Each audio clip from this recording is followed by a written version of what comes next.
Baik, kali ini saya dan teman-teman saya akan menjelaskan mengenai materi polarisasi gelombang. Nah, yang pertama yaitu apa sih itu polarisasi? Nah, polarisasi adalah suatu peristiwa perubahan arah getar gelombang pada cahaya yang acak menjadi satu arah getar.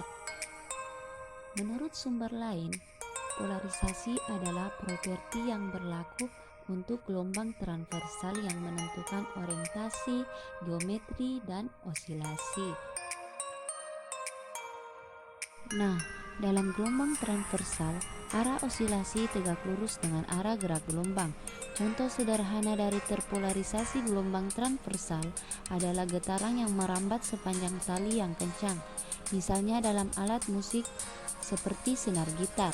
Tergantung pada bagaimana senar dipetik, getarannya bisa dalam arah vertikal, arah horizontal, atau pada sudut manapun yang tegak lurus terhadap senar. Selanjutnya yaitu klasifikasi polarisasi. Nah, cahaya dalam bentuk gelombang bidang di ruang dikatakan terpolarisasi linear. Cahaya adalah gelombang elektromagnetik transversal, namun cahaya alami umumnya tak terpolarisasi. Semua bidang propagasi mempunyai kemungkinan sama. Jika cahaya terdiri dari dua gelombang bidang yang sama dengan amplitude yang berbeda fase sebesar 90 derajat, maka cahaya dikatakan terpolarisasi sirkuler atau lingkaran. Jika gelombang bidang dengan dua amplitude berbeda fase sebesar 90 derajat atau jika fase relatif selain 90 derajat, maka cahaya dikatakan terpolarisasi eliptik atau elips. Nah, sekarang kita akan mempelajari tentang polarisasi gelombang datar. Polarisasi gelombang datar adalah arah medan listrik pada bidang tegak lurus arah rambat gelombang. Polarisasi gelombang datar terbagi atas 3 jenis. Yang pertama adalah polarisasi linear. Polarisasi linear terjadi jika ada satu buah gelombang. Jika ada dua buah gelombang, maka kedua gelombang tersebut memiliki beda fase sebesar 0. Berikutnya adalah polarisasi lingkaran, di mana polarisasi lingkaran ini terjadi jika ada dua buah gelombang dengan beda fasenya adalah 90 derajat dan amplitudo kedua gelombang sama.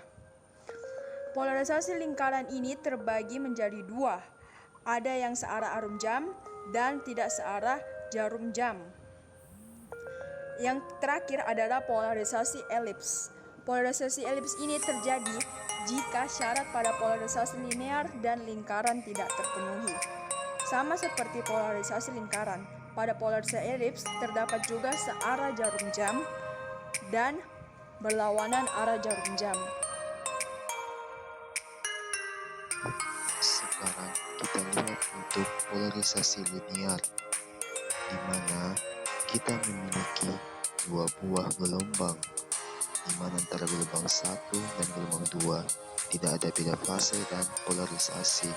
Juga dilihat pada bidang Z sama dengan 0, karena bidang ini Z sama dengan konstan, sehingga kita masukkan persamaan untuk bidang Z sama dengan 0. Kita gambarkan dahulu bidang Z sama dengan 0. Kita buat tabelnya di sini. Kita bisa tentukan di saat omega T adalah 0 pada titik A, di mana harga EX adalah 10, harga EY adalah 10, maka titik berada di sini. Pada saat omega T bertambah, akan kita dapatkan titik B.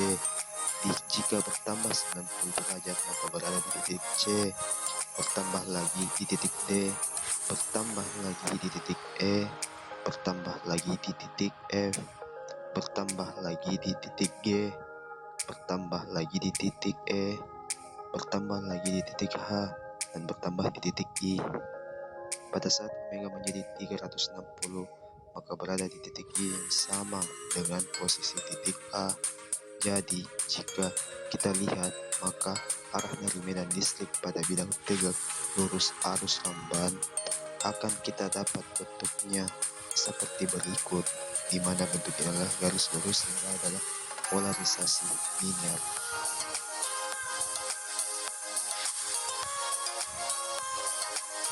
Sekarang kita akan melihat bentuk dari polarisasi lingkaran. Di sini kita memiliki dua buah gelombang yang dimana beda fase kedua gelombang ini adalah 90 derajat dengan magnitudnya antara gelombang di daerah AX dan gelombang di daerah AY sama dengan 10. Sama seperti kasus sebelumnya, kita akan melihat polarisasi pada bidang Z sama dengan 0, sehingga persamaan dari dua gelombang datar bisa kita ubah seperti yang kita lihat di sini. Sekarang, mari kita gambarkan dahulu bidang Z sama dengan 0, dan kita gambarkan tabelnya, di mana pada saat omega T sama dengan 0, posisi EX adalah 10 dan EY adalah 0 di titik A. Saat omega T bertambah 45 derajat, kita memiliki di titik B. Pada saat omega T bertambah 90 derajat, kita memiliki titik C. Bertambah lagi titik D, bertambah lagi titik E. Bertambah lagi ada di titik F. Pada saat omega T 270 derajat, kita memiliki titik G. Pada saat bertambah lagi ada titik H. Dan pada saat omega T sama dengan 360 derajat, maka posisi titik I sama dengan posisi titik A. Sehingga pada bidang Z konstan didapatkan bentuk dari medan listrik adalah yang kita lihat di slide, berbentuk lingkaran yang arahnya berlawanan dengan arah jarum jam. Selanjutnya yaitu contoh soal dari polarisasi elips. Pada contoh di atas terdiri dari dua buah gelombang, di mana dikatakan sebelumnya bahwa polarisasi elips terjadi pada saat syarat dari polarisasi linier maupun polarisasi lingkaran itu tidak terpenuhi. Sehingga di sini digambarkan bahwa beda fase tetap 90 derajat, tetapi magnetik dari gelombang pertama dan magnetik gelombang kedua itu berbeda. Polarisasi juga pada bidang Z sama dengan 0. Sekarang digambarkan bidang Z sama dengan 0, juga tabelnya pada saat omega T sama dengan 0, harga EX 10 dan EY sama dengan 0, dan kita memiliki titik A. Pada saat omega T sama dengan 45 derajat akan didapatkan titik B. Pada saat bertambah kita dapatkan titik C. Pada saat omega T bertambah lagi kita akan dapatkan titik D, kemudian titik E, F, G, titik H, dan pada saat omega T sama dengan 360 derajat akan kita dapatkan titik I yang sama dengan posisi titik A. Sehingga bentuk dari medan listrik dilihat pada bidang Z sama dengan 0 adalah berbentuk seperti elips yang arahnya berlawanan arah jarum jam.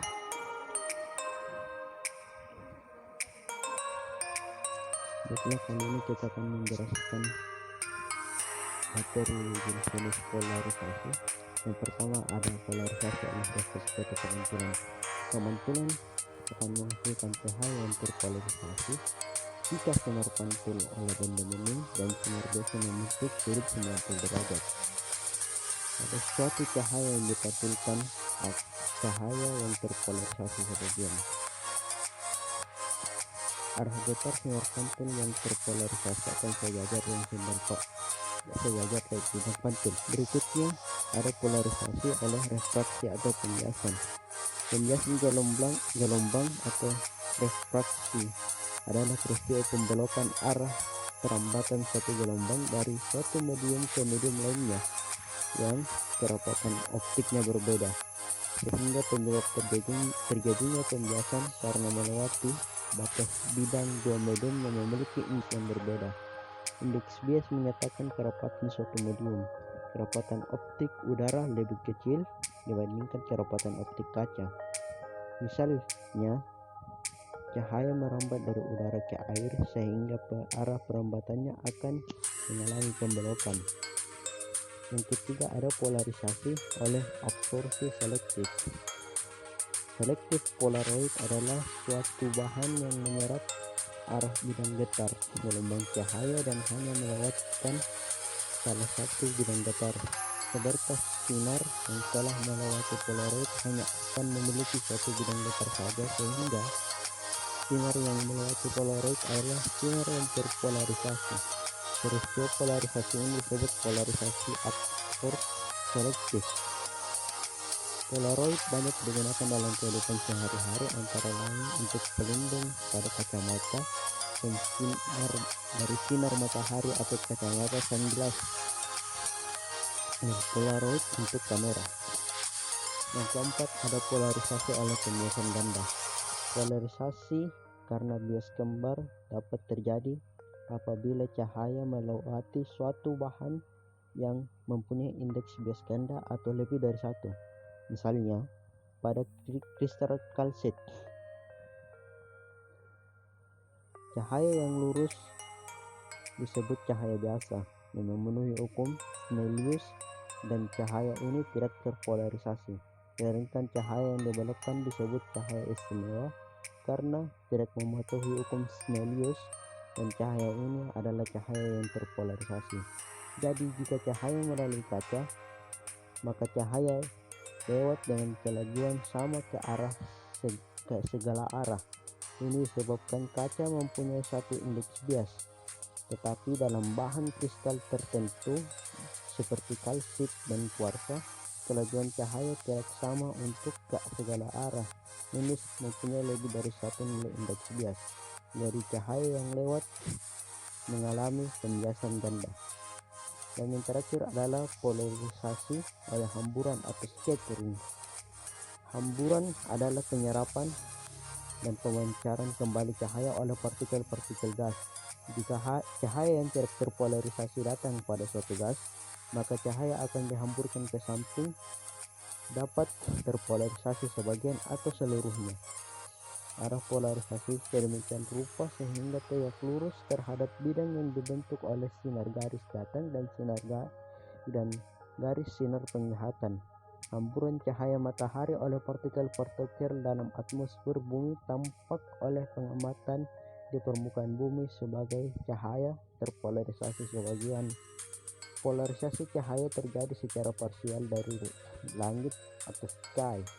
Polarisasi disebabkan oleh hamburan molekul-molekul udara yang ada pada atmosfer. Warna biru pada langit disebabkan cahaya oleh karena adanya hamburan cahaya matahari dari molekul-molekul atmosfer. Hamburan ini yang dikenal sebagai hamburan Rayleigh. Yang lebih efektif terjadi pada panjang gelombang pendek.